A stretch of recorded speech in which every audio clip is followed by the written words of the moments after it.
tāds ilgs. Mēs jau kaut kur esam dzirdējuši un laiku pa laikam dažādās platformās, vidēs vai sarunās viņas parādās. Un nav laika ikdienā iedziļināties tajā jēdzienā. Un tomēr tad, kad ģimene gaida bērniņu, tad, kad mamma ir stāvoklī, tad jau gan. Tad mēs tā kā sākam vienā brīdī aizdomāties, kā tad tur bija. Varbūt man vajag mazajām pie dzimšanas tās cilmes šūnas tomēr saglabāt. Un tas ir tas šodienas mērķis iziet cauri tam jēdzienam, kas tas tāds ir, ko nozīmē jaundzimušā cilmes šūnas, kur viņām darīt, kur viņas pielieto, vai Latvijā pielieto, vai man to vajag. Un kā noslēgt līgumu. Tādas arī praktiskas lietas, kā paņemt pie dzemdībām. Tā kā tas ir tas, kā mums šodien visam ir jāiziet cauri. Tad laikam es varu kristīnīgi dalīties ar prezentāciju, un man liekas, ka vairs lodziņi nevarās vaļā jauni.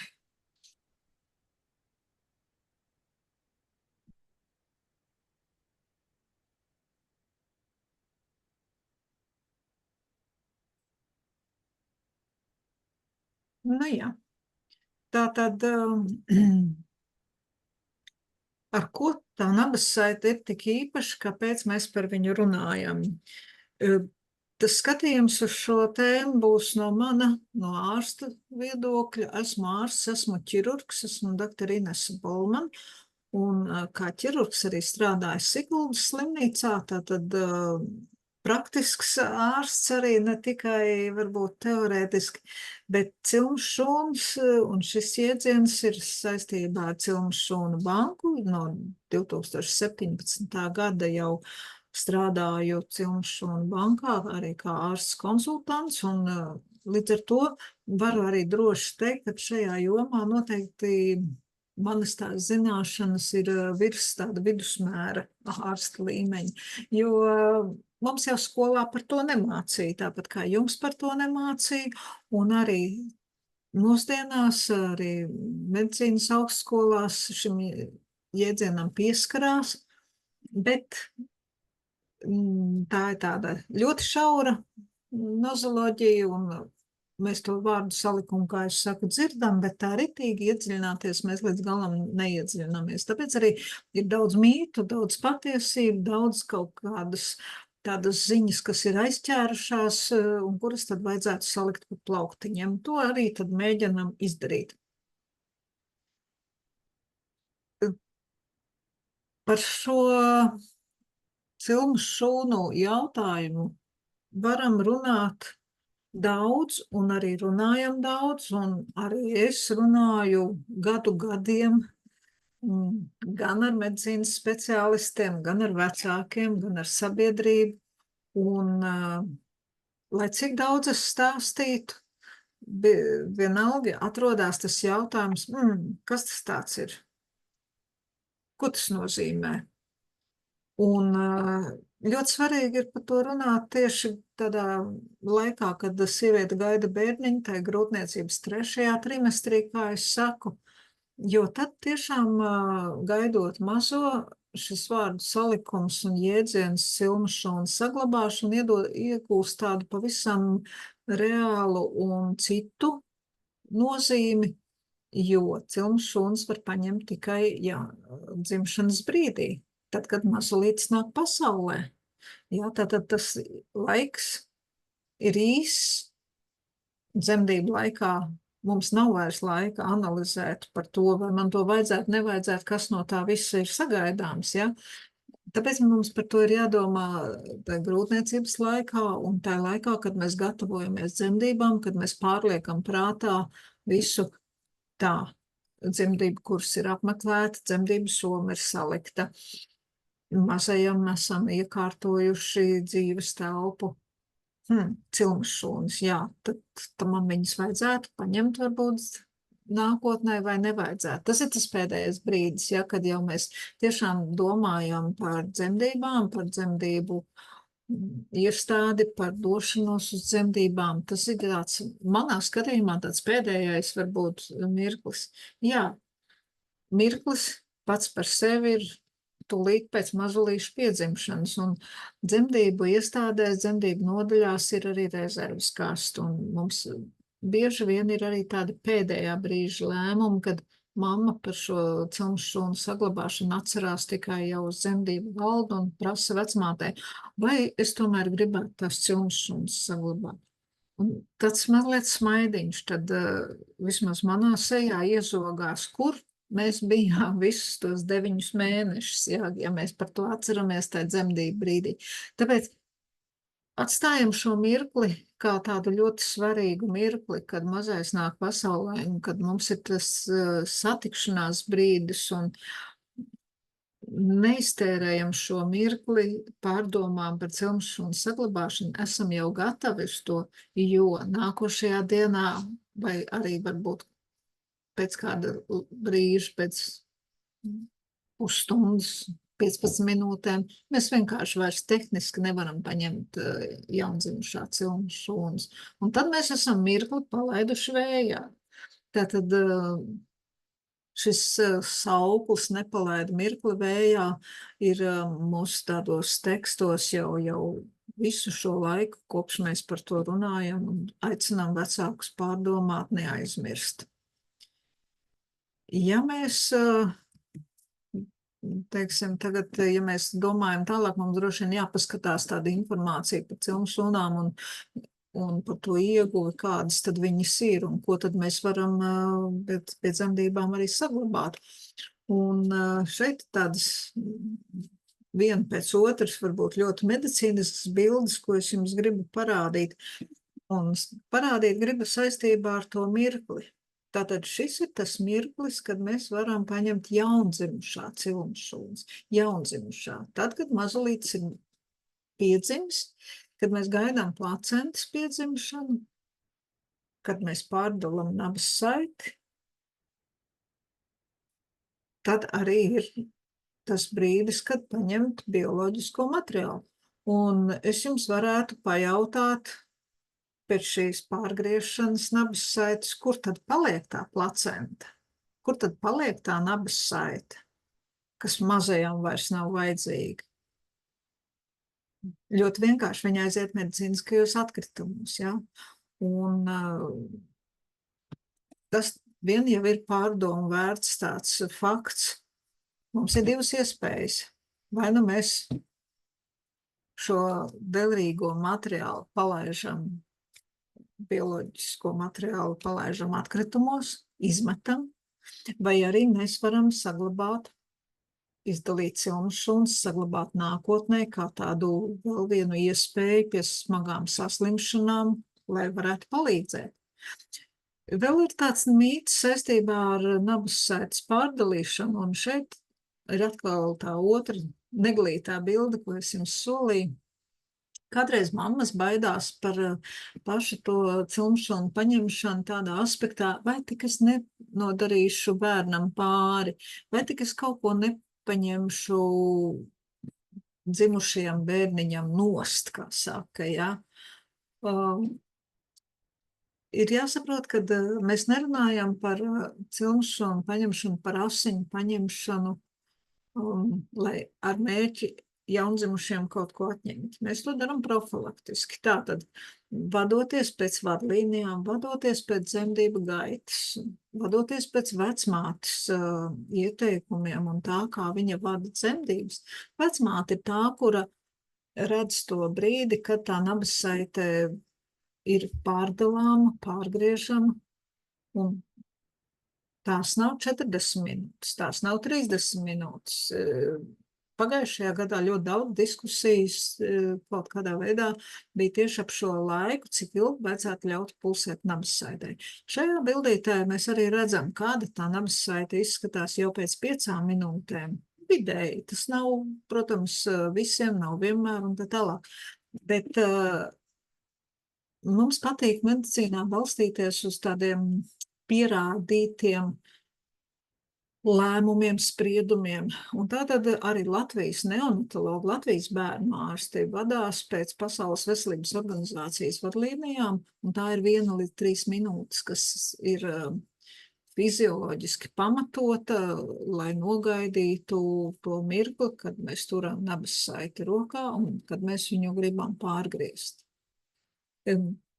Dažos gadījumos atceramies, kad nabas saiti pārdala tūlīt pēc piedzimšanas, un arī daudzus gadus atpakaļ, kad mēs dzimām, tad tā teikt, kad mēs dzimām, tad neviens negaidīja ne tās 15 sekundes, ne 2 minūtes, ne 3 minūtes. Ja? Tad bija uzskats, ka kā piedzim, tā uzreiz. Tagad tas uzskats un vadlīnijas ir 1 līdz 3 minūtes. Atskaitot tos gadījumus, kad ir reizes nesadarības un kad arī mūsdienās cenšas nabas saiti pārdalīt pēc iespējas ātrāk. Mans jautājums, kāpēc tad ir jāļauj nabas saitei vēl pulsēt? Vai kāpēc? Un cik ilgi? Ja jau es saku, kad tikai tā 1-3 minūtes, kāpēc tās 1-3 minūtes vai tās 3 minūtes? Un droši vien, kad jūs pirmais, ko jūs teiksiet, būs, lai tās asins, kas tā nabas saitē cirkulē, plūst, lai tomēr viņas tā kā nonāk bērniņa pusē. Labi, tas ir tāds viens aspekts, ko ņemam vērā, un atkal balstoties uz atziņām, pētījumiem, vadlīnijām, tas ir apmēram 15 sekundžu jautājums. Kāpēc tad tās 3 minūtes? Tāpēc, kad mazolītis visu laiku bija ūdens vidē, jā, viņš bija šķidrā vidē, viņš piedzima, un viņam ir jāatver plaušas, lai sāktu elpot. Visi tie mazie pūslīši, kas mums ir plaušās alveols, viņiem ir jāatverās. Un tas tad ir tas 1 līdz 3 minūšu laiks, kamēr tie audi paspēja izplasties un tie mazie pūslīši atvērties, un tajā laikā uzturot plūsmu, asins plūsmu, jaundzimušā smadzenes vēl saņem, teiksim, skābekli, un tas ir tas patiesībā pat galvenais mērķis, kāpēc mēs to necenšamies pārgriezt uzreiz, ja? Bet tas filozofijas par kaut kādu ļoti ilgstošu gulēšanu un gaidīšanu un neatdalīt bērniņu no nabas saites ilgu laiku, tas nevienā no tādiem klīniskiem pētījumiem vai metodoloģijām nav īsti apstiprinātas, un tās vajadzētu jau tā kā tomēr aizmirst. Ko mēs saglabājam? Ko saglabā Cilmšūnu bankā? Cilmšūnu bankā saglabā 2 materiālus – nabas saites asinis un nabas saites audus. Asins nozīmē tās asinis, kas palika pēc nabas saites pārdalīšanas placentas pusē. Ja mēs pārdalījām nabas saiti, mums ir mazs tāds nabas saites gabaliņš paliek bērniņa pusē, un mums paliek placentas pusē, un tur ir palikušas arī asinis. Mēs paņemam šīs asinis, savācam tādā speciālā konteinerā, un laboratorijā no šī asins materiāla izdala hematopoētiskās šūnas. Tas nozīmē, ka nākotnē no šīm šūnām mēs varam pavairot asins radošās šūnas. Asins šūnas, teiksim, visas tās šūniņas, kas mums ir asinsritē. Otrs ir nabas saites audi. Audi nozīmē tādu ritīgu sprīdi garu nabas saites gabaliņu, kur atkal mēs ieliekam atsevišķi atvērtnēm, un laboratorijā no šī nabas saites gabaliņa nevis sagriež gabaliņos un sagatavo sasaldēšanu, bet tur ir tāda želē veida masa ap tiem asinsvadiem, un laboratorijā izdala mezenhimālās šūnas. Tātad audu šūnas, mezenhimālās šūnas, viņas ir savādākas, un līdz ar to 2 veidi tādi materiāli, ko mēs varam saglabāt pēc dzemdībām no jaundzimušā. Ja mēs skatāmies uz asins cilmu šūnām, tad te vēsture ir garāka. Pāri pa 30 gadiem jau ir kopš pirmās transplantācijas, līdz ar to 86 tādas saslimšanas ir klīniski apstiprinātas, un ārstiem algoritmos ir ierakstīts, ka pie tādas un tādas saslimšanas mēs pielietojam cilmes šūnas. Tas varbūt tas pašlaik daudz pielietots, un jūlijā un novembrī daudz pielietots vārds ir Fanconi anēmija, jo pirmā tāda transplantoloģija bija tieši pie šīs Fanconi anēmijas pacientam un bez šūnu transplantācijas, bez cilmes šūnu transplantācijas pacientam nav iespējas izdzīvot, un tas bija tas sākums, bet šo 30 gadu laikā mēs jau esam nonākuši pie 86 asins dažādām saslimšanām, kuras tiek ārstētas ar asins cilmes šūnām. Otrais teikums ir pielieto neiroloģijā. Tas skan tā uz šī fona savādāk, bet te ir tas knifs, kad neiroloģijā pielieto tikai paša pacienta asins cilmes šūnas, pašam pacientam pie viņa saslimšanas. Ja pie tām asins saslimšanām, asinsvēžiem, mēs parasti brālis, māsa, mamma, tētis reti, kad izmanto pašam pacientam, tad savukārt neiroloģijā tas mūsdienu uzskats vai tas uzstādījums, jo šīs neiroloģiskās saslimšanas vēl ir izpētes stadijā, un šeit ir ļoti strikts nosacījums, jā, tikai paša pacienta asins materiāls pašam pacientam. Nu, lūk, un kopumā, nu jau pasaulē ir veikts, šeit tas cipariņš ir 70,000 šūnu transplantācijas, pēdējie dati ir 85,000, un tā teiksim līdz katrā ziņā šī tendence ir pieaugoša. Jo vairāk cilmes šūnu bankas, ģimenes bankas var saglabāt cilmes šūnu materiālu, jo biežāk pie saslimšanām mēs izmantojam pašu ģimenes materiālu. Tātad šī līkne visu laiku ir augoša un attīstās, un dotajā brīdī mēs jau runājam vairāk kā 85,000 cilmes šūnu transplantācijas pie asins saslimšanām. Audu šūnas. Tas, ko es stāstīju par nabasaites to sprīdi garo gabalu, tās ir manā saprašanā vēl tādas gaišākas, universālākas, foršākas, viņam tas pielietojums ir plašāks. Jo, kāpēc? Tāpēc, kad šīs šūnas mēs varam izaudzēt jebkuru ķermeņa šūnu. Mums ir apmēram 220 dažādu šūnu veidu ķermenī, kas dara dažādus darbus. Un laboratoriski mēs mākam izaudzēt visas šūnu līnijas, ieskaitot arī nervu šūnu līniju. Tātad tas ir tas, kāpēc šīs audu šūnas visplašāk tiek pētīts, visplašākais ir iespējas, kur mēs viņus varētu izmantot. Ir apmēram 3000 aktīvu pētījumu pasaulē uz šo brīdi, kas izmanto audu šūnu teiksim, pielietošanu pie dažādām saslimšanām, dažādas varbūt metodikas, bet to nosaka tas plašums, tas tā iespēja, kad jebkuru šūnu līniju mēs varam izaudzēt no šīm mesenhumālajām šūnām. Vēl divas īpašības, kas ir ļoti raksturīgas šim šūnu veidām, ir tas, kad nav nepieciešama sadarība. Ja? Viņas ir naivākas, viņas tajā attīstībā nav tik tālu diferencētas kā asinsšūnas, līdz ar to viņām nevajag sadarību. Viņas dara jebkuram, bet viņas ir ģimenes materiāls. Un augsta dalīšanās un vairošanās spēja, to nosaka tas, ka mēs šīs šūnas paņemam dzimšanas brīdī. Tātad viss cilvēka mūža potenciāls, dalīšanās potenciāls vēl ir priekšā šai šūnai. Viņa nav, teiksim, 50 gadus dalījusies, ēdus ķīmiju un tā tālāk un tā joprojām. Viņas ir tādas kā tad, kad cilvēks nāk pasaulē.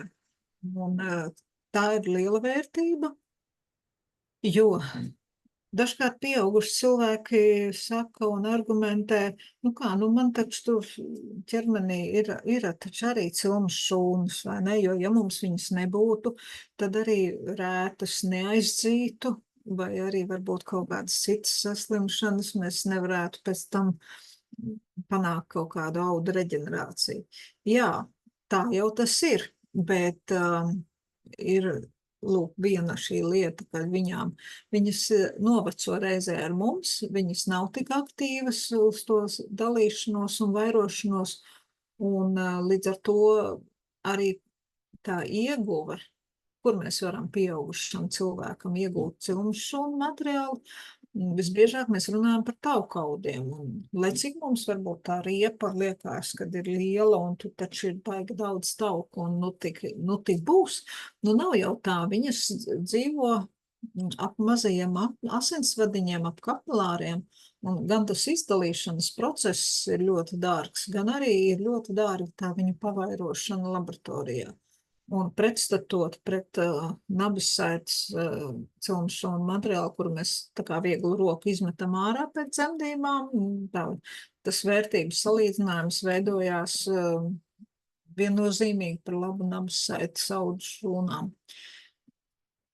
Nu, lūk, un par to pielietojumu tātad šaubu nav, ka šī gadījumā mēs ļoti plaši pielietojam pētniecības tādos. Kas gan jāsaka, kad audu šūnas mēs aktīvāk medicīnā, zinātnē esam sākuši izmantot tikai no kāda 2000, dažādus gadus es varu minēt, 4. bet pamatā varbūt kaut kāds 15. gads, kad plašāka ir audu šūnu izmantošana kliniskajā praksē. Vēl jāuzsver, ka tas cilmes šūnu asins maisiņš, ja mēs runājam arī par asins materiālu, tas nav tikai tas asiņu maisiņš, kuru mēs varam nolikt nākotnē un izmantot tikai asinsradu šūnas. Vēl cilmes šūnu tajā paketē ir arī imūnšūnas, jaunas šūnas, no kurām mēs laboratorijas apstākļos varam izdalīt imūnšūnas, tā saucamos arī killerus, kur stājās tādā pirmajā frontē cīnoties ar sliktajiem, ar kaut kādām saslimšanām, vīrusiem, ar onkoloģiskām saslimšanām. Un ja mēs šo darbiņu uzliekam šūnām par pienākumu, mēs apmācam vai mēs uzliekam uz šīm imūnšūnām, teiksim, to uzdevumu kā tādu nanovēstulīti un sūtam mērķtiecīgi šo šūnu materiālu asinsritē, tad spējam atrast tās nepareizās šūnas un iznīcināt. Ja? Tā nu patreiz vēl ir tiešām tāda izpētes un jauna nozare, un pagājušajā gadā mums bija 2 tikai pacienti, kam reālajā tādā klīniskajā pielietojumā ir izmantotas. Līdz ar to gribu tikai pasvītrot, ka cilmes šūnu tā metodes, metodoloģijas, izmantošanas iespējas un tehnoloģijas, viņas attīstās ar katru gadu, un katru gadu mēs varam runāt par kaut ko jaunu. Tāpat kā jaunieviestās terapijas zāles, tāds jēdziens ir, un jēdziens pastāv jau vairākus gadus. Patiesībā arī mezenhimālās šūnas izmantojot, mēs radām produktu, kas ir nosaucams par jaunieviestām terapijas zālēm, jo mēs no pacientu šūnām esam radījuši kaut ko, kas ievadīts pacienta ķermenī, dara to darbu, ko slimās šūnas nedara. Jā, tātad šīs 2 lietas ir tādas pēdējo gadu biotehnoloģija nozares, kuras attīstās, kuras ir savādākas nekā mēs runājām 20 gadu atpakaļ, kad tikai sāka attīstīties cilmes šūnu bankas, un toreiz 2002. 2004. gadā mēs runājam tikai par asins materiālu un tikai par iespējām ārstēt asins ļaunprātīgus audzējus. Ja? Tātad par šiem 20 gadiem mēs esam nonākuši tā, ka mums nav tikai asins materiāls, mums jau ir audu šūnas, un mēs arī esam iemācījušies pielietot audu šūnas tādā veidā, šādā veidā. Nu, jo mēs runājam par kārtēju produktiem, kas ir ļoti specifiski produkti, kuri ir arī vēl tādā izpētes stadijā, un, protams, kad ir nepieciešami klīniskie pētījumi, un viņi ir jāpabeidz, un klīniskie pētījumi ir ilgstošs process, bet tas brīdis, kad mēs varam sākt pielietot kādu produktu ne tikai šālītē, zinātniskā laboratorijā, bet kad mēs esam pierādījuši, ka pacientam tā ir droša metode, pirmkārt droša, tad mēs varam sākt jau izpētīt, ar kādām devām mēs varam cerēt kādu efektu. Ja? Tātad mēs jau esam tādā stadijā, ka tas ir vairāk no tāda zinātnes laboratorijas telpām nonācis jau klīnicistu praksē. Tātad zinātne iet uz priekšu un attīstās, un biotehnoloģijas ir tā 21. gadsimta tehnoloģijas, kas tiešām iet savu ceļu straujāk nekā mēs spējam izsakot. Un ļoti būtiski ir piezīmēt, ka Famicort grupai, kuras pārstāvniecība mēs esam Latvijā, mēs esam viena no 35 valstīm, kur Famicort grupa darbojās, un Famicort grupā ir 2 laboratorijas Eiropā, un Eiropā ir tikai 2 laboratorijas, un tās abas ir mūsējās, kurām ir Eiropas zāļu aģentūras, tāda atļaujas sagatavot šādus produktus. Un, lai ražotu jaunieviestās terapijas zāles pētījumiem vai klinikām izplatīšanai slimnīcās, starp slimnīcām, universitātēm, bez šī certifikāta to nav iespējams darīt. Un pacientiem tas ir ļoti svarīgi, ja viņi ir arī zem tā mūsu jumta, un mēs varam šādā veidā arī palīdzēt saviem klientiem, kad viņiem ir tā nepieciešamība izmantot materiālu. Un tāpēc arī droši varu teikt, ka mēs esam vienīgā ģimenes banka, kas pacientiem piedāvā ārstēšanu, piemeklē ārstēšanu.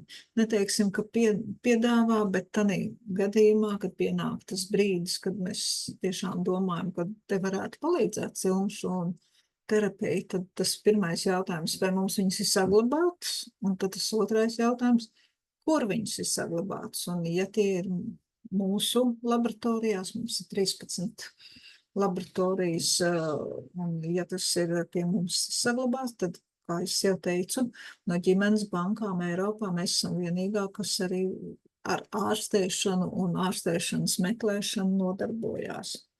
Jā, mēs esam pirmie Latvijā, mēs esam pirmā gan teiksim, pēc laika, jo, kā jau es minēju, no 2002. gada mēs varam uzskatīt, ka mēs darbojamies Latvijā.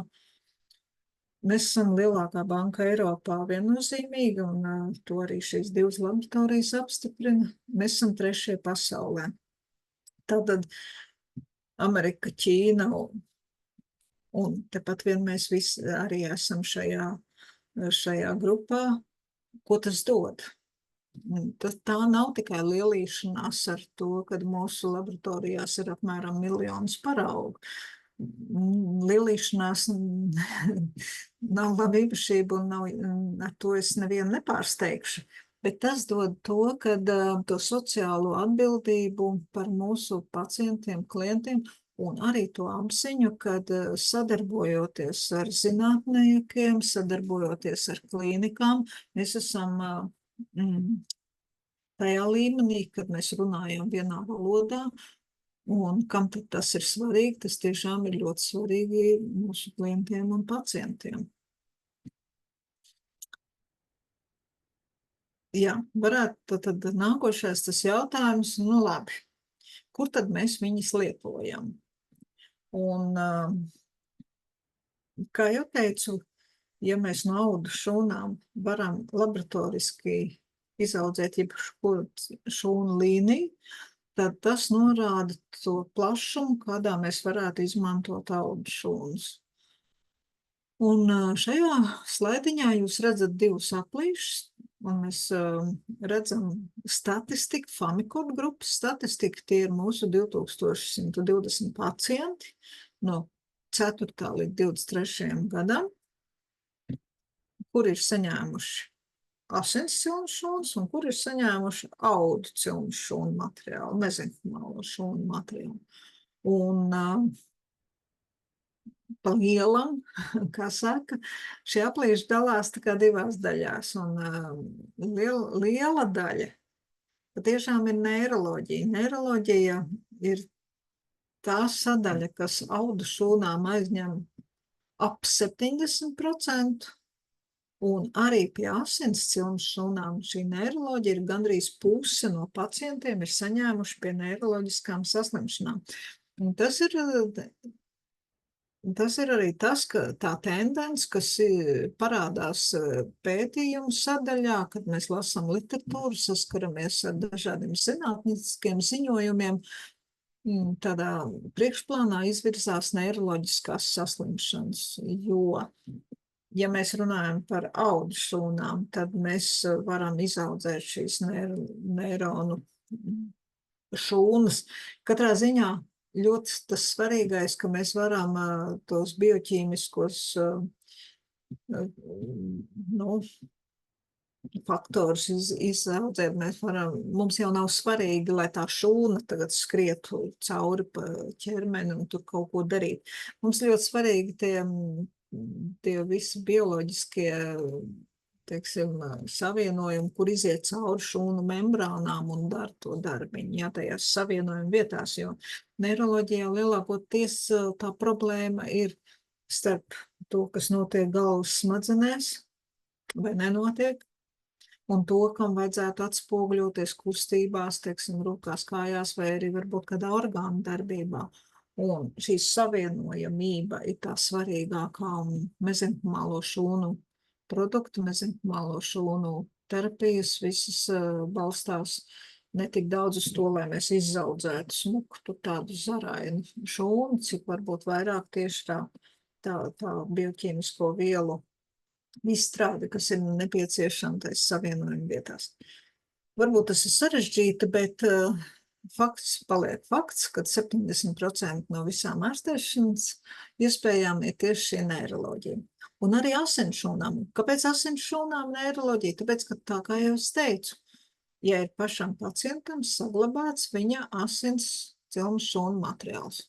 Un šādu pacientu ir aizvien vairāk, jo aizvien vairāk mēs saglabājam ģimenes bankā asins cilmes šūnas. Pagājušā gada dati 53 pacienti rāda to pašu tendenci, kad neiroloģija joprojām ir tāda primārā nozoloģija, un neiroloģija nozīmē ko? Tā ir bērnu cerebrālā trieka, tas ir autisms, tas ir muguras, galvas traumas.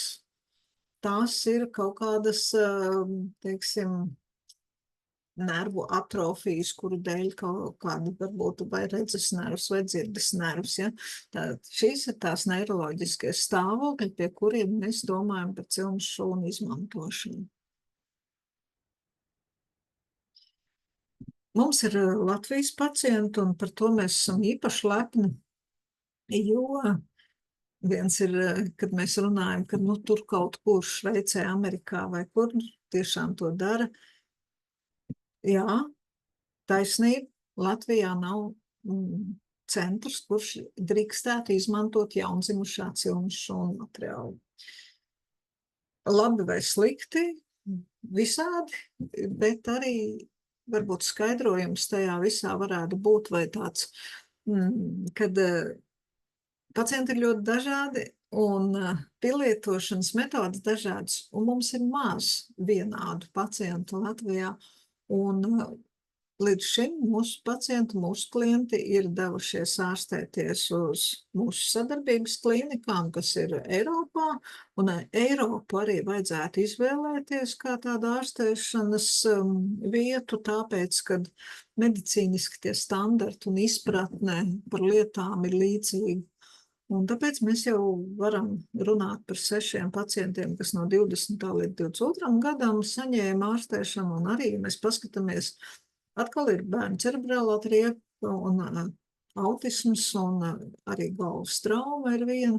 Tātad tie ir 6 pacienti, pārsvarā bērni, kuri vairākas reizes, jo tās metodas likas arī ir dažādas, vai, teiksim, ik pa 2 mēnešiem, vai, teiksim, ik pa pusgadam, kādreiz kliniskajos pētījumos ir ik pa pusgadam tiek ievadīts cilmes šūnu materiāls. To nosaka klinika, to nosaka tā brīža varbūt kaut kādā metoda, ko klinika izmanto, to nosaka ārstējušais ārsts, kā būs, kā tiks pielietots. arī šajā pielietošanā ir dažādi vēl papildus visādi apstiprinājumi un birokrātiskas lietas, kas jāievēro, lai nebūtu spekulācijas par cilmšanu izmantošanu, ka tur kādam kaut ko ar nepierādītām metodēm dara, jo tās klīniski apstiprinātās ir tikai asins slimību ārstēšana. Šī neiroloģiskās saslimšanas, kā jau teicu, vēl ir tādā izpētes stadijā. Bet arī šogad mums ir pacienti vairāk kārt, kas dotajā brīdī ar Slovākiju mēs sadarbojamies, un arī pieaudzis vīrietis, kā jūs redzat, 34 gadi ir bijusi to brīdi, kas ir izmantojis pēc muguras traumas savu ģimenes materiālu. Nu, lūk, un šeit tas viss arī tā. Bildītēs jūs smuki redzat, kā tad notiek cilmšūnu ievadīšana, un pārsvarā no cilmšūnu materiālu laboratorijā sagatavo šķidrumu, ja, kaut kādu šķidrumu, ko var ievadīt vēnā. Varbūt vēnā, varbūt smadzeņu šķīdumos, mugurkaulā, tad ievadas veidi varētu būt dažādi. Bet pamatā mēs runājam par tādu ievadīšanu vēnā, vismaz pie asins saslimšanām un pie neiroloģiskajām saslimšanām, jā. Ja mēs domājam teorētiski par apdegumiem, tad tās klinikas, kuras pēta šo jomu, viņi gatavo tādus kā plāksters ar cilmšūnu materiālu. Līdz ar to varētu būt arī citas tās metodas, bet, kā jau mēs redzējām, pārsvarā tieši tā hematoloģija un neiroloģija, un šajos gadījumos mēs sagatavojam tādu šķīdumu, un gana vienkārši it kā un nesāpīgi vēnā tiek ievadītas zāles. Un mēs noteikti iesim tālāk šo ceļu, mēs ejam tālāk, un mums ir savi pacienti, bet tā manā ārsta sāpe, un kāpēc es varbūt arī tik ļoti rādu konkrēti šos gadījumus, kur tā problēma, un tā sāpīgā problēma ir tā, ka bieži vien tam, kuram tas materiāls pie mums glabājas bankā, un tie pēc kādiem 10 gadiem zvana un jautā, nu, man viņš tur stāv, nu, ko lai es viņu daru, nu, varbūt, ka nevajag to līgumu turpināt. Un atkal ir, teiksim, cilvēki, kuri zvana ar to jautājumu, man tur ir tas un tas un tas ģimenē, esmu dzirdējis, ka varētu izmantot cilmšūnu materiālu, un uz to man jautājumu, vai jums ir pie mums saglabāts materiāls? Nu, nav. Un tā ir tā dilema. Tas, kuram ir, tam liekas, ka viņš varbūt veltīgi viņu glabā un uztur, un tas, kuram nav, tas ir ar mieru to globus, to pasauli griezt uz riņķi un meklēt. Lai, teiksim, tas sarunas ir ļoti tādas personīgas, sāpīgas šajos saslimšanas gadījumos. Un laikam jau pasauli tā ir iekārtot, kad tā tam ir arī jābūt. Līdz ar to, ja mēs šo visu esam tā salikuši savā tādā izpratnē, ka tas tomēr ir kaut kas labs un ka tas būtu ģimenē noderīgi un nebūtu slikti. Ja man tomēr tas rezervas komplektiņš kaut kur glabātos, tad faktiski tie ir 5 tādi soļi, kas jāaiziet, lai varētu sev pēc tam uzsist uz plecu un teikt, ka, nu, dodies, ka man tās šūnas nekad nevajadzēs, bet, nu, ja vajadzēs, tad man viņas tur bankā glabājās. Tātad pirmais ir informācija, konsultācija, zināšanas.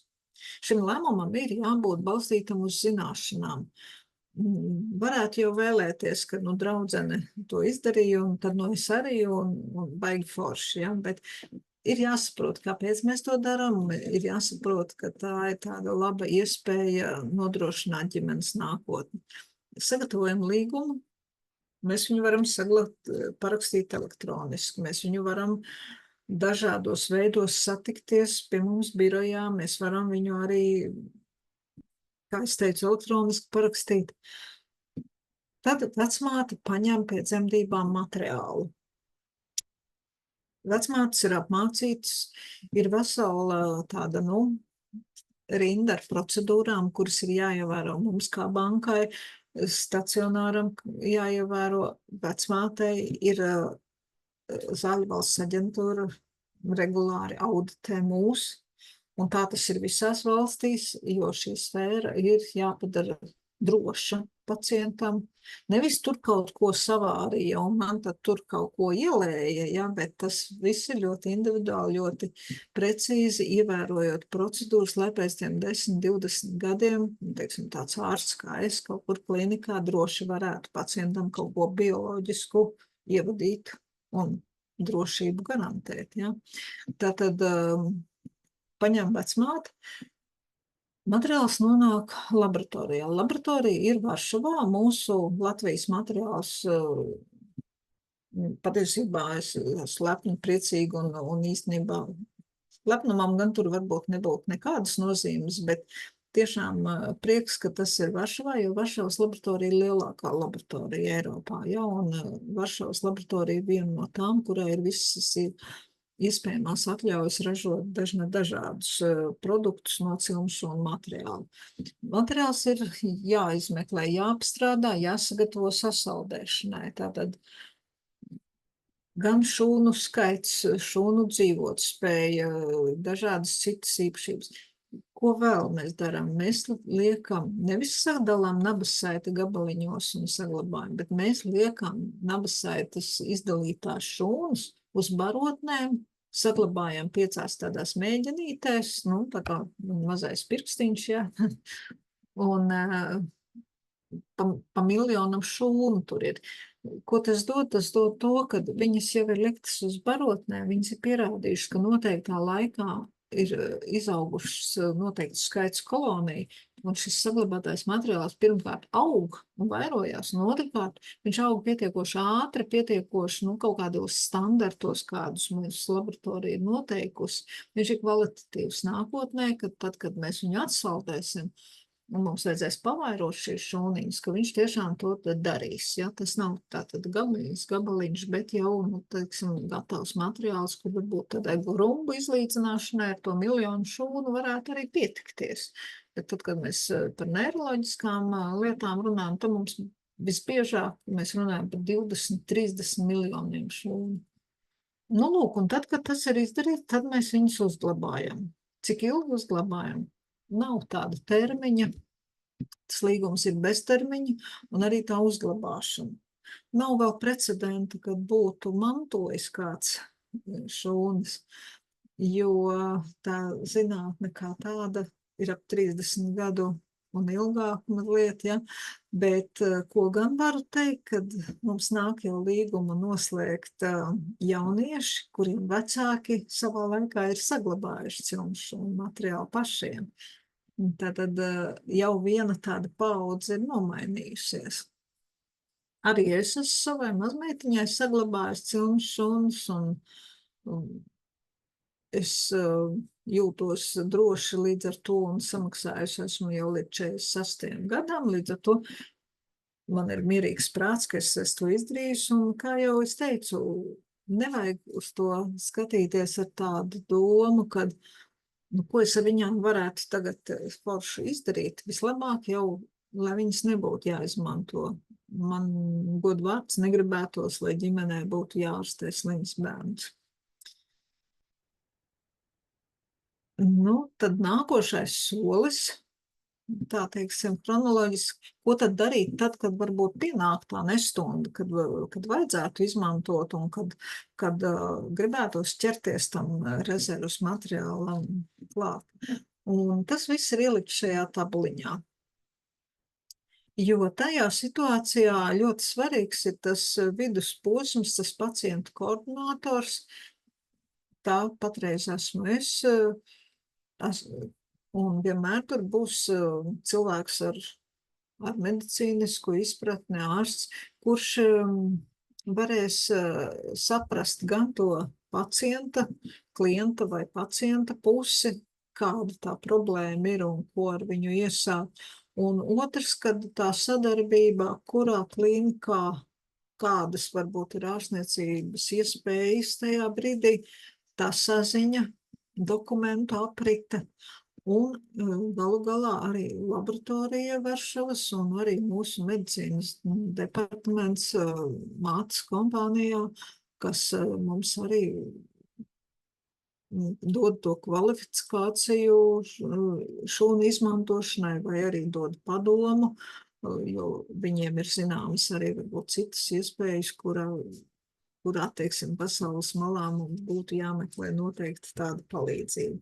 Tā kā tā ir tāda sadarbība ar dokumentu apriti, tas nenozīmē, ka pacientam tagad ir jābrauc uz kaut kurieni uzreiz runāt un konsultēties, bet visbiežāk tas viss notiek caur šo pacientu koordinātoru. Un ļoti svarīgi ir tā izpratne uz abām pusēm vērsta.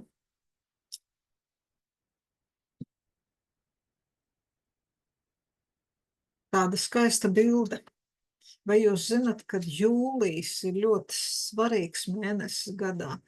Patiesībā no nabasaites asins cilmšūnu viedokļa 2 mēneši gadā ir svarīgi. Viens jūlijs. Un jūlijs ir nosaukts par tādu nabasaites asins zināšanu izpratnes mēnesi. Tas nozīmē, ka mūsu uzdevums kā cilmšūnu bankai, kā ārstiem, būtu veicināt sabiedrībā izpratni, kas ir cilmšūnas, kas ir nabasaites asinis, kāpēc par viņām ir jārunā, jo var gadīties arī, ka mūsu saruna var izglābt kādu dzīvību, un katra dzīvība ir ļoti svarīga.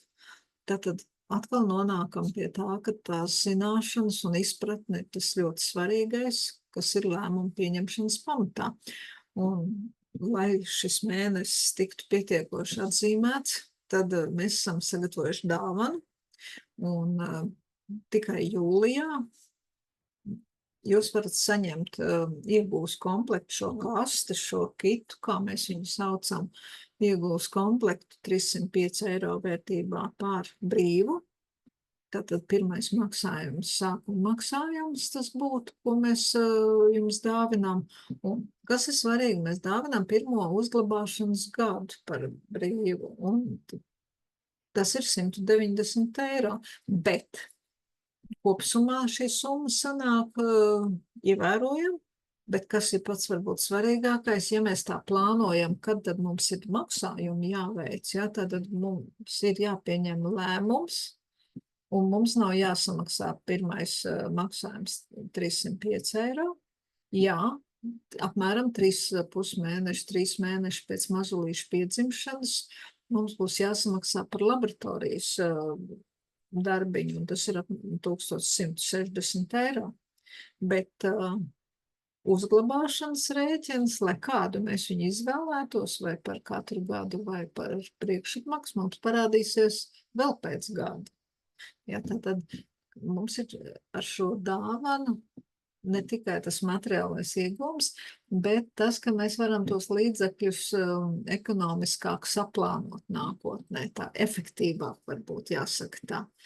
Jo arī tas kopējā vērtība 495 eiro skan labi, bet ja mēs vēl iedomājam pie tā laika sadalījuma, tā naudas plūsmas sadalījuma, tad, manuprāt, tā arī ir liela vērtība. Tā kā pateicoties jūlijam, ka jūlijs ir viens svarīgs mēnesis, tāpēc arī mēs šādu dāvanu esam sagādājuši, un to es noteikti aicinu izmantot, ja jums ir tā doma tāda vēl bijusi tādā vidusstadijā, tad šis būtu iemesls, ka tas ir paceļams un ir to vērts. Tas bija arī tas, ko es vēlējos jums pastāstīt.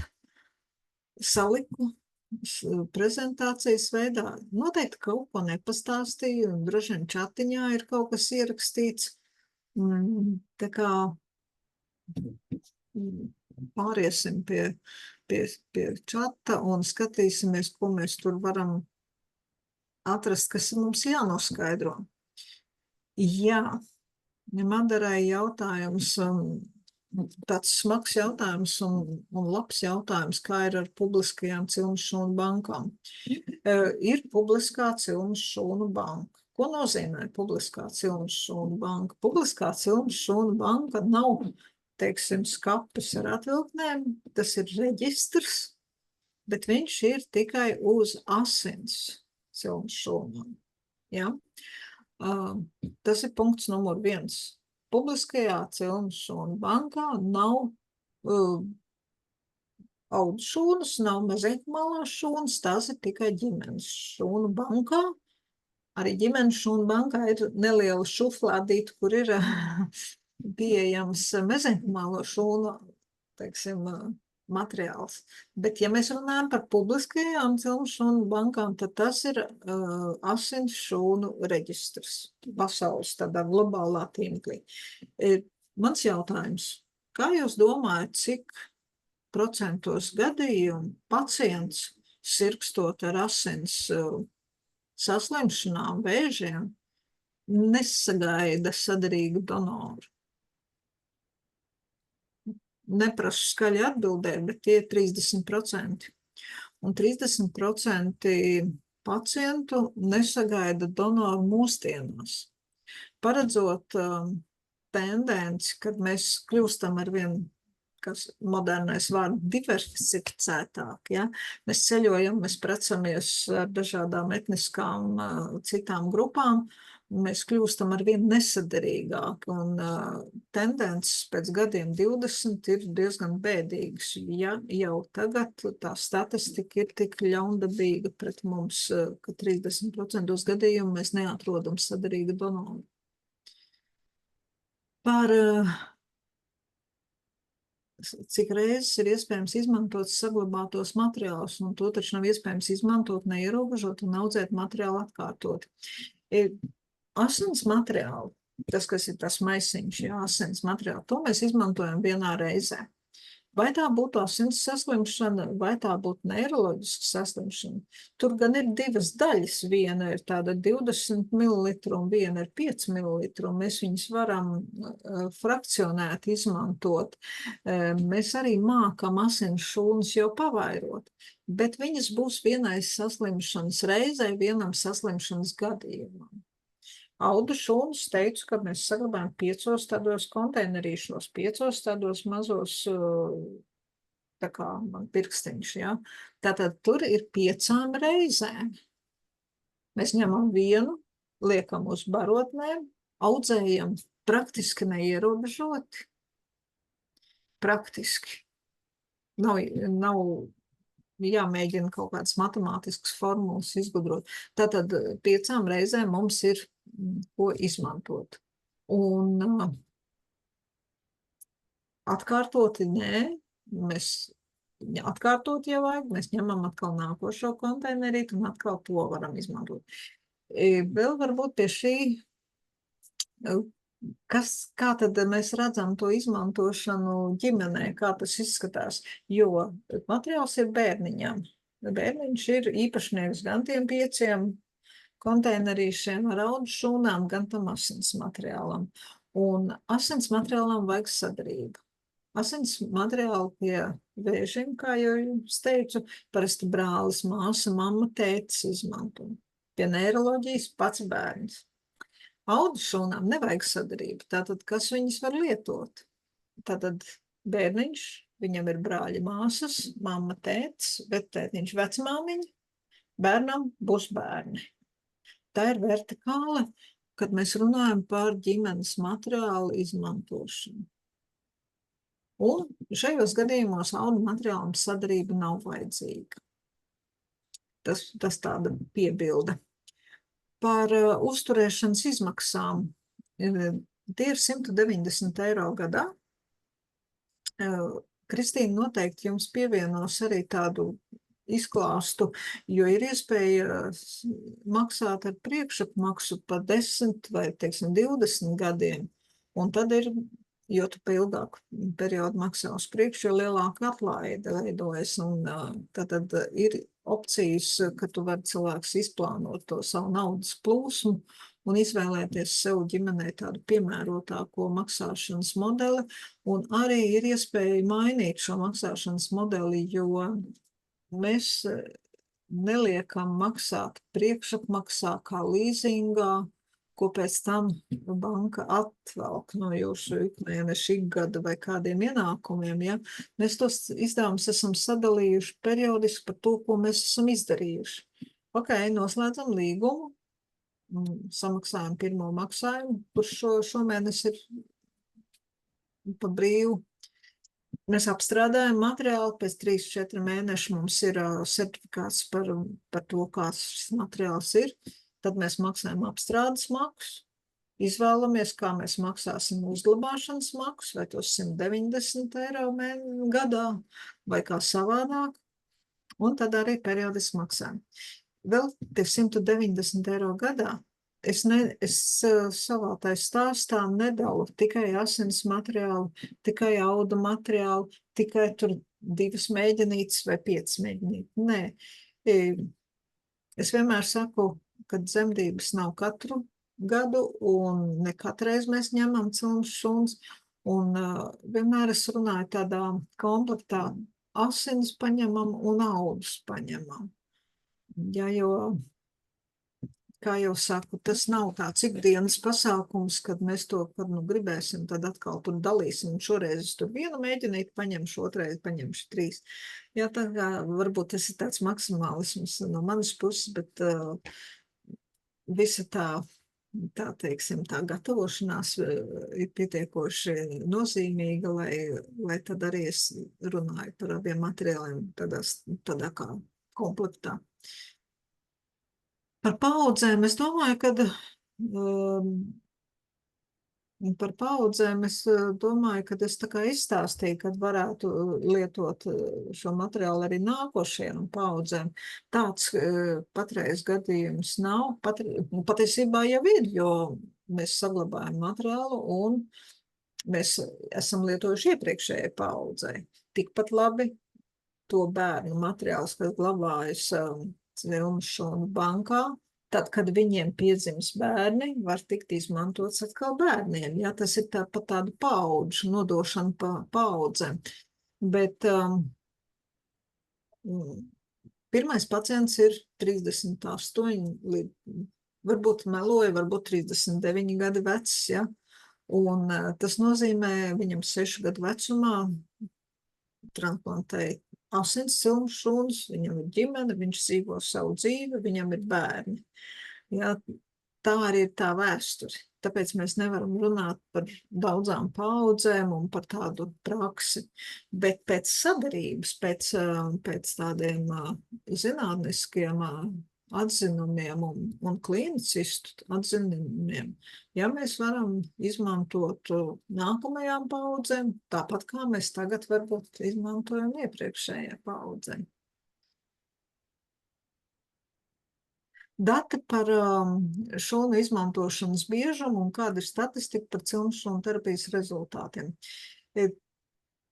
Biežums katrai saslimšanai ir atšķirīgs. Patiesībā tas biežums un tas, ko jūs minat par izmantošanas biežumu, tas nāk arī no statistikas un par asinsvēžu statistiku, jo no tādiem veciem mītiem dažādi asinsvēži tiek minēti līdz, teiksim,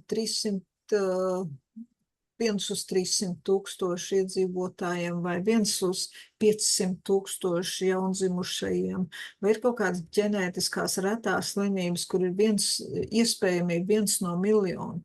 Un tad liekas, ka tas ir ļoti reti un mani jau tas neskars. Un šis jau ir tāds vecs mīts, ko es jau 8 gadu atpakaļ stāstīju, kad kamēr mēs runājam par saslimšanu, tad mums liekas, ka tas ir ļoti reti. Un mani tas tiešām neskars, kad mēs domājam par iespēju loterijā vinnēt, tad mums liekas, varbūt tomēr es to varu vinnēt. Ja? Tātad saslimšanām ir statistika, kura nosaka, tīri to biežumu, cik populācijā bieži saslimst ar tādu vai tādu saslimšanu. Un tas radīja to domu vai to mītu par to, ka, man tas neskars, un vai man ir vērts saglabāt tur asins cilmšūnas. Ko es šodien minēju? Es minēju, ka asins cilmšūnas mēs esam iemācījušies pavairot. Tātad, asins cilmšūnu mazais tas materiāls, vienalga, vai mums ir izdevies 10 ml pie dzemdībām paņemt vai 100 ml paņemt, viņš ir ļoti vērtīgs, jo mēs mākam viņu pavairot. Tāds tas punkts ir. Un otrs ir arī par to biežumu, tas, ko es teicu par neiroloģiju. Tajā laikā, kad mēs tur diskutējām par to, ka nav vērts, jo tās saslimšanas ir retas, tad mēs nemācējām vēl izmantot nervus saslimšanu gadījumos. Ja? Tā kā statistika ir atšķirīga, neielikšu viņu tagad tabulā, bet par rezultātiem, pirmkārt, ko es varu teikt, kad arī rezultāti ir skatāmi daudzu 10 gadu garumā, jo pirmās jau kaut kādas eksperimentālas terapijas bija arī vēl pagājušajā gadsimtā. Un bija problēmas varbūt ar cilmšūnu ievadīšanu, ar atgrūšanas slimību, ja mēs sākumā nemācējām novērst to, kad organisms nepieņem kaut kādas it kā saderīgas šūnas. Mēs esam iemācījušies to novērst, pateicoties audu šūnām. Mezenhimālās šūnas lieto kādreiz kā papildus terapiju pie orgānu transplantācijām, pie asins transplantācijām, lai nebūtu šī atgrūšanas slimība. Un pats pirmais un svarīgākais, vispār, ko es arī minēju, izmantot cilvēkam, zinātniekiem bija jāpierāda, ka metode ir droša, un mēs nevaram pacientu nogalināt. Ja? Un mēs par pielietošanu pacientiem runājam tikai jau tajā gadījumā un etapā, ka mēs varam tikai kaut kādus iegūmus iegūt, nevis zaudējumus. Tad līdz ar to visi pacienti, kas ir arī mūsu mājaslapā, ir transplantācijas saraksts. Un, ja jūs tur paskatāties, tur ir 1000 rindiņu, un tie visi ir pacienti, kuri ir ieguvuši lielākus vai mazākus uzlabojumus. Mēs nav mērķis, mēs jau gribētu varbūt, bet tā dzīvē nenotiek, un medicīnā nepavisam ne.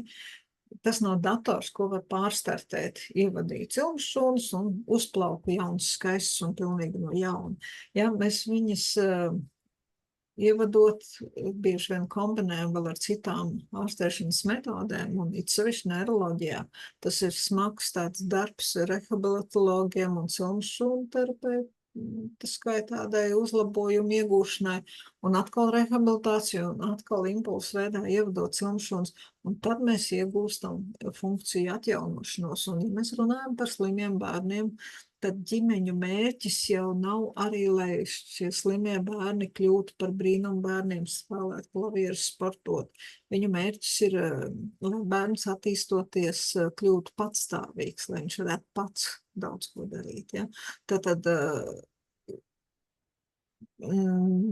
teikšu to, ka nevienam nav kaitēts, bet ir iegūti lielāki, mazāki uzlabojumi. Dažkārt nav iegūti uzlabojumi, kādi ir cerēti. Vienmēr arī medicīnas iestādēs ārsti izvērtē, tad, kad es jautāju, vai šī gadījumā varētu mēs izmantot cilmšūnas, arī ir kādreiz tāda šūpošanās, ka mēs vērtējam iegūmus un sagaidāmos iegūmus un atkal to, kas mums ir jāiegulda, lai mēs varētu izmantot šīs ārstēšanas iespējas.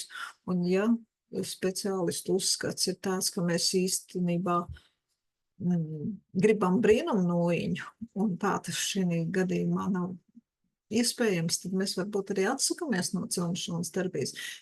Pastāv arī saslimšanas, kur zinātņi paralēli attīstās dažādās sfērās, un ja mēs runājam par cukurdiabētu, piemēram, ja, tad ļoti daudz pētīts, ļoti daudz ir labu atziņu, Bet praksē mēs nerunājam tik skaļi par iespējām pielietot pie cukurdiabēta, jo pa to laiku ir attīstījušās tehnoloģijas, kas automātiski māk kontrolēt cukuru līmeni, automātiski māk iešpricēt insulīnu, un mēs dzīves kvalitāti varam iegūt tādu pašu, kā varbūt šīs sarežģītās tehnoloģijas izmantojot ar cilmšūnām, ja? Un līdzīgi varbūt arī citām saslimšanām, teiksim, multiplai sklerozē ir radīti zāļu līdzekļi, kurus vienmēr izmantos sākumā, un ir stingri jau skaidrs vadlīnijas, kuros gadījumos pie multiplās sklerozes mēs ķersimies pie cilmšūnu terapijas. Tātad viņš nav brīnum līdzeklis, un medicīnā 100% nevar ielikt saslimšanas Excel tabulu. Teicu, kad ir cilvēki, kas interesējas par cilmšūnu pieejamību un vai ir iespēja tās ziedot. Tas ir tas smagais jautājums, kad cilvēki interesējās un tā doma par publisko banku vai publiski pieejamām un ziedošanu bija kaut kādus gadus atpakaļ. Mēs arī praktizējām iespēju, kad es, teiksim, varu uzrakstīt iesniegumu, kad savus cilmšūnas, nu, teiksim, ģimenes cilmšūnas es atļauju izmantot, nezinu, māsīcai vai kam tur. Tad, lai novērstu jebkādas spekulācijas par pirkšanu, pārdošanu un tā tālāk, tas ir starptautisks lēmums, starptautisks bioētikas komisija lēmums, šāda opcija nepastāv vairs. Vismaz nepastāv tāda uz mūsu iniciatīvu iespēju ziedot. Jā, ir valsts, kuras organizē donoru dienas, un Polijas, mūsu mātes kompānijas Polijas cilmšūnu banka, kur ir lielas klīnikas, kur ir liela aprite, tas ir liels papildus tāds darbs, dzemdību iestādēs, un tiek piedāvāta tāda iespēja, ja jūs neizmantojat savai ģimenei, varbūt jūs esat mieru viņus ziedot. Un to dara. Tas arī ir tas materiāls, uz ko mēs kādreiz ceram tajos gadījumos, kad mums ir varbūt saslimšana, mums ir klients, kuram kaut kādiem iemeslu pēc toreiz, piemēram, nebija vēl mezenkmālo šūnu materiāls, bet mums būtu vajadzība palīdzēt. Tāda, nu, kā pašpalīdzības kase, jā, kaut kas līdzīgs, ir tāda neliela daļa. Bet tas nav tāds plaša kustība, kā, teiksim, asins donoru centrs, kur halo, mums tagad nāk Jāņa, un mums būs daudz traumas, lūdzu ziedojiet tur asinis, lai mēs varam palīdzēt. Ja tā kā vienmēr gribētos vairāk, bet tās iespējas ir tik, cik viņas ir. Tā, mēs esam izskrējuši cauri jautājumiem, bet noteikti kaut kas vēl radās par to laiku. Patiesībā mēs aizgājām uz šo donoru kustību, tā ir tāda jau tāda filozofiska un tāda tēma līdzīgi tai, kāpēc nav arī Latvijā cilmšūnu jaundzimušā, nu, kas drīkstētu izmantot jaundzimušo cilmšūnas, un tas ir dārgas metodes, dārgas tehnoloģijas, ir noteiktām prasībām jāatbilst centriem, laboratorijām, un patreizējā situācijā, kur mums demogrāfiskās līknes iet uz leju, kur mums dzemdību skaits samazinās, kur mums ir grūti medicīnā nodrošināt onkoloģiskiem pacientiem pašu minimālo vai sirds slimniekiem. Šīs ir tādas augstās tehnoloģijas, kur, paldies Dievam vai paldies mūsu sadarbībai, tādā Eiropas līmenī, mēs varam izmantot Eiropas klīniku palīdzību un atbalstu.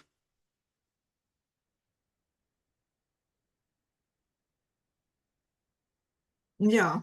Laima būs. Kristīne, es varbūt varu dot Kristīnai vārdu, un Kristīna tūlīt apsolīs, ko viņa kuram aizsūtīs. Jā, es jums pēc lekcijas aizsūtīšu lekcijas ierakstu arī droši, ja vēl, varbūt otra pusīte grib noskatīties un nav sanācis pieslēgties, un arī aizsūtīšu šo piedāvājumu, ko mums vakar vakar laikam no rīta mūsu lielā mācu kompānija atsūtīja, ka mēs varam arī saviem Latvijas topošiem vecākiem piedāvāt. Un arī pa izmaksām visu salikšu ēpastiņā, un pēc tam droši mēs varam sakomunicēt, un tā kā doktori minēja, ir iespējams noslēgt līgumu gan attālināti. 3 opcijas ir elektroniski, ja abiem diviem vecākiem ir elektroniskais paraksts, var klātienē pie mums Valdemāra ielā, vai nu arī mēs nosūtām ar papīra formātā ar kurjeru uz tuvāko Omnibus pakomātu. Tā kā tās opcijas ir dažādas, un to mēs pēc tam visu izrunāsim, bet jā, es pēc lekcijas jums nosūtīšu saiti uz lekciju, piedāvājumu un informāciju. Tā kā tā. Laikam viss. Ko vēl nepateicu? Jā. Noteikti jautājumi radīsies pēc tam, tad, kad izslēgs ārā kameru un drusciņi ievilks svaigu gaisu. Bet droši jautājiet, ja arī pēc tam rodas jautājumi, jūs varat rakstīt, zvanīt, jautāt man dakteres telefonu. Da jebkādi jautājumi jautājot, jo mēs uzskatām, ka ir ļoti nepareizi, ka jūs nepajautājat, jo mūsu uzdevums ir jūs izglītot, dot jums šo informāciju, un lai jūs pēc tam kopā ar otru pusīti varat pieņemt šo diezgan atbildīgu un nozīmīgu lēmumu, kā drošības pilveni visai ģimenei nākotnē. Kā doktori minēja, tā ir drošība, un tā ir tāda sava veida apdrošināšana nākotnē, jo medicīna ļoti strauji attīstās, ļoti. Tā kā tā, jaunām māmiņām es novēlu foršu gaidīšanas periodu, izbaudiet un iesaistiet tētus līdzi, lai tēti arī izbauda. Viņš ļoti ātri paies, un lai forši jums tikšanās ar mazulīti. Tā kā tā, paldies jums liels, un tad jau uz tikšanos, un te es jums nosūtīšu visu informāciju ēpastā. Paldies, doktori, jums par informāciju. Paldies. Es katru reizi ar klausos, un katru reizi iegūstu kaut ko jaunu. Paldies, un labāk. Paldies, lai visiem sokās, jā. Atā. Tā.